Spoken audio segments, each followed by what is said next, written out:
নমস্কার বন্ধুরা, প্রচেষ্টা ফর স্টাডিতে তোমাদেরকে স্বাগত। আজকের আমি উচ্চ মাধ্যমিক শিক্ষা বিজ্ঞান Pearl target model question set 1, set 2, set 3, set 4, set 5 এই 5টি সেটের সমস্ত এমসিকিউ প্রশ্ন এবং উত্তরগুলো তোমাদের সামনে তুলে ধরবো। তোমরা ভিডিওটা প্রথম থেকে শেষ পর্যন্ত দেখতে থাকো, আশা করি তোমাদের খুব ভালো লাগবে। বন্ধুরা, শিক্ষা বিজ্ঞান মডেল কোশ্চেন সেট 1 1 নম্বর সেটের এমসিকিউ প্রশ্নগুলো তোমরা দেখে নাও।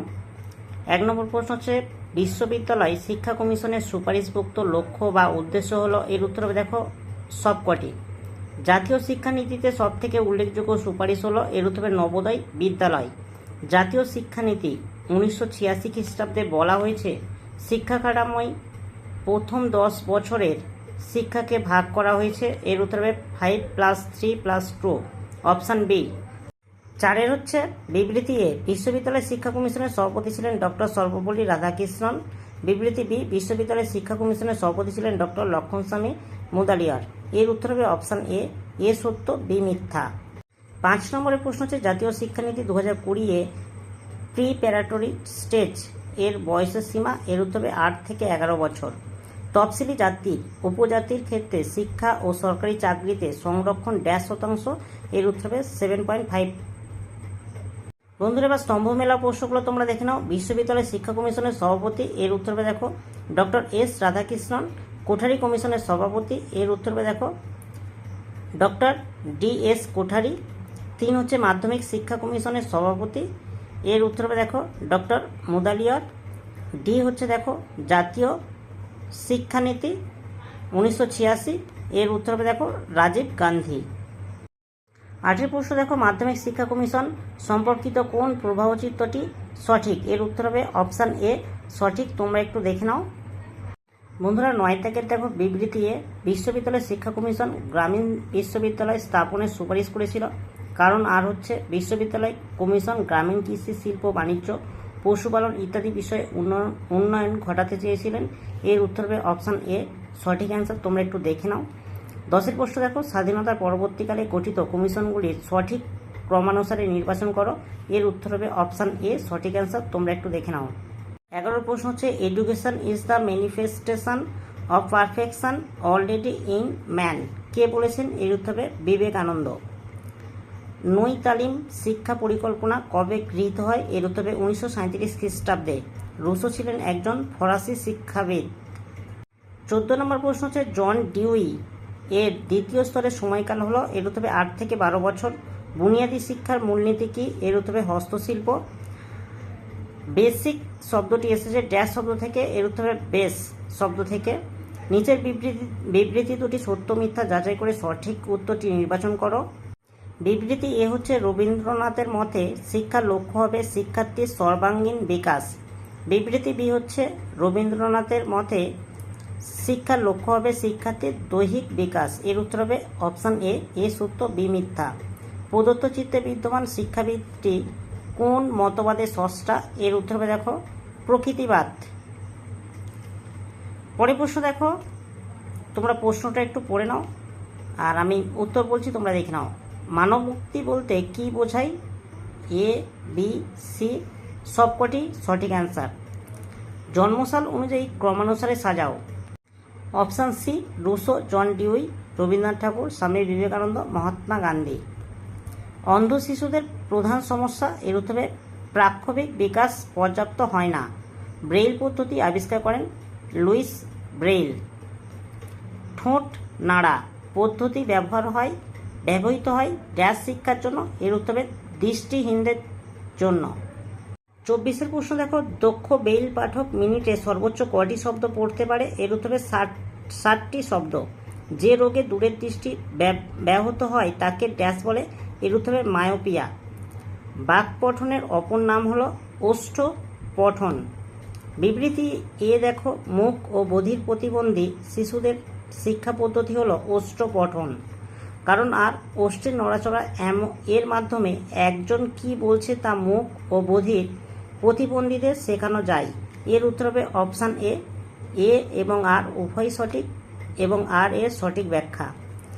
স্পিচ রিডিং বা বাক পঠনের অন্য নাম হলো, এর উত্তর হবে লিপ রিডিং। 29 প্রশ্ন দেখো, বিবৃতি এ অটিজম হলো জৈবিক উপসর্গ যা শিশুদের 30 মাস বয়সের আগে থেকে শুরু হয়। বিবৃতি বি, বুদ্ধির স্বল্পতার জন্য কোনো শিশুদের মধ্যে পঠন অক্ষমতা থাকলে তাকে শিখন অক্ষম বলা যাবে না। এর উত্তর হবে উভয় সত্য। নিচের প্রবাহ চিত্রের ফাঁকা স্থানে কি বসালে প্রবাহ চিত্রটি সম্পূর্ণ হবে তোমরা একটু দেখে নাও। এর উত্তর হবে দেখো জন্মের পরবর্তী পর্ব। আন্তর্জাতিক শিক্ষা কমিশনের চেয়ারম্যান এডগার ফার যেখানকার অধিবাসী ছিলেন সেটা হচ্ছে ফ্রান্সের। 30 প্রশ্ন দেখো, কে পার্মা মডেলটি অবতারণা করেছিলেন? এর উত্তর হবে মার্টিন সেলিকম্যান। ইতিবাচক মনোবিজ্ঞানের উদাহরণ হলো, এর উত্তর হবে সুখ, আনন্দ, অনুপ্রেরণা, ভালোবাসা। 35 প্রশ্ন হচ্ছে ভারতবর্ষে ইউনিভার্সালিস্টিং অফ এলিমেন্টারি এডুকেশন এর অর্থ হলো সকলের জন্য প্রাথমিক শিক্ষা, অর্থাৎ 6 থেকে 14 বছর বয়সী বালক বালিকারা যারা ড্যাশ শ্রেণী পড়ে। এর উত্তর হবে 1 থেকে 8। 36 প্রশ্ন দেখো, ইতিবাচক মনোবিদ্যা প্রত্যেক ব্যক্তির ড্যাশ দূর করে সক্ষমতাকে জাগিয়ে তোলে। এর উত্তর হবে দুর্বলতা। নিচের বিবৃতি দুটি সত্য মিথ্যা যাচাই করে সঠিক উত্তরটি নির্বাচন করো। দেখো, বিবৃতি এ, ডেলরস কমিশন 4টি স্তরের কথা উল্লেখ করেছেন।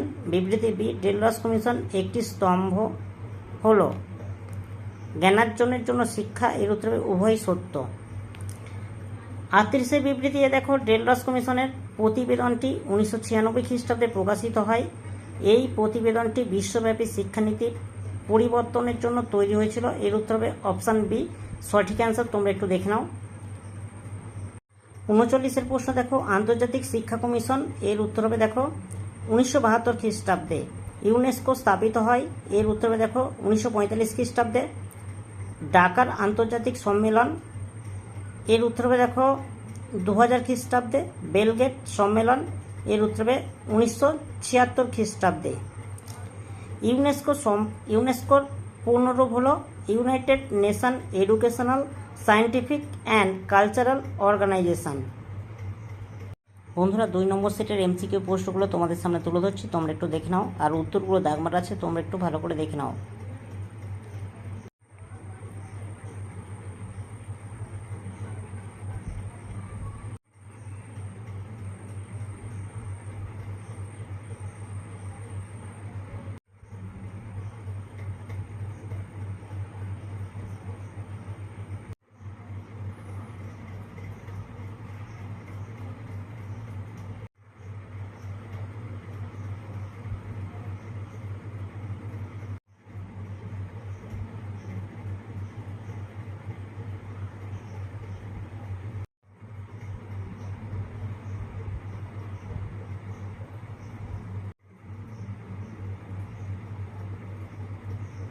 বন্ধুরা, 3 নম্বর সেটের এমসিকিউ প্রশ্নগুলো তোমরা একটু দেখে নাও।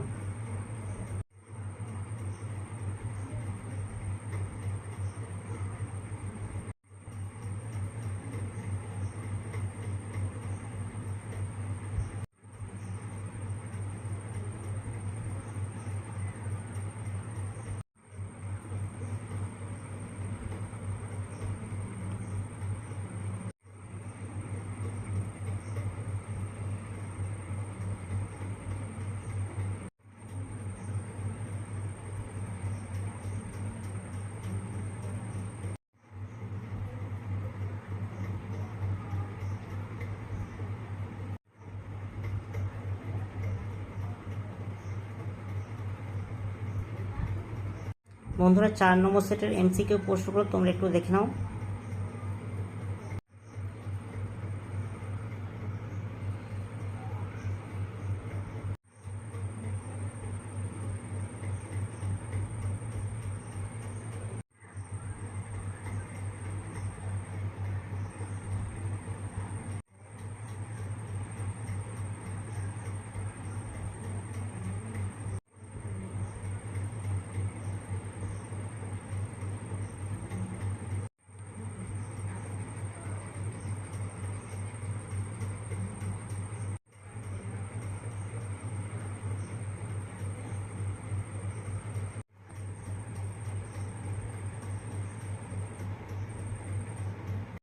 বন্ধুরা, 5 নম্বর সেটের এমসিকিউ প্রশ্নগুলো তোমরা দেখে নাও।